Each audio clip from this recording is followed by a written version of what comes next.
Good morning, dear students. So we have talked about force yesterday.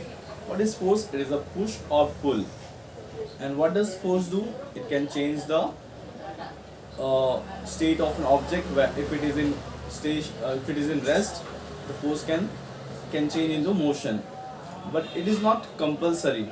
It depends upon the amount of force, magnitude of force. So it depends upon how much amount of force is applied. So it depends on that. So it force may change. We have to be precise. Force may change the state of an object. If it is in rest, it can change into motion. And if the object is in motion, the force can use to stop the motion of the object. For example, if ball is coming towards you, you can just hold it, or you can just push the ball and you can hold it. So in this way, you can change the state of that object. Then also force can also be used to change the direction of the object. As I told you, like when batsman hit the ball, he actually changed the direction of that ball.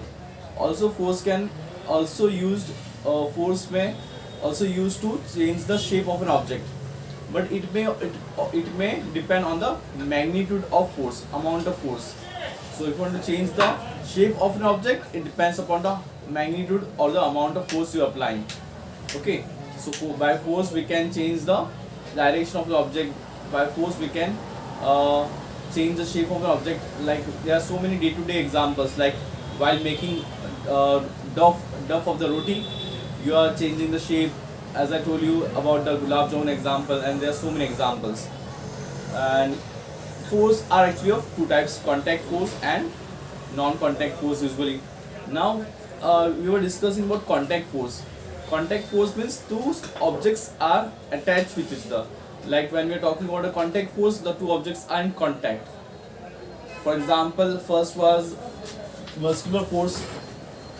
In muscular force also you might I have given you examples like for example, while lifting bucket, we are lifting bucket full of water. So the force which is coming is from the muscles of our body. Then bullock cart, the bullock cart is moving because of the muscles of the ox. Okay, and there are so many examples you can also give. So muscular force is because of the muscles, action of muscles of the living being. Then frictional force. Frictional force is actually, it's so important. Frictional force, when two objects slide over each other, the frictional force is produced. Frictional force is always opposite to the direction of force or direction of motion. Like for example, if you just roll the ball on the ground or floor, soon it will stop. The ball will stop. For example, if you just apply a push, ball will roll down, but after some time ball will stop. Like marbles also, while as a kid you were playing marbles, so if you just roll the marbles on floor, they will move, but after some times they will come to on halt, or they will stop. Why they will stop? Because there is a frictional force acting on it. For example, the marbles is moving on the floor, but marble is moving on the floor, there is a frictional force which is opposite.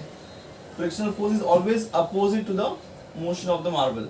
So marble is moving here, and the frictional force is always resisting it. And there are so many examples about frictional force. Because of friction we are able to stand.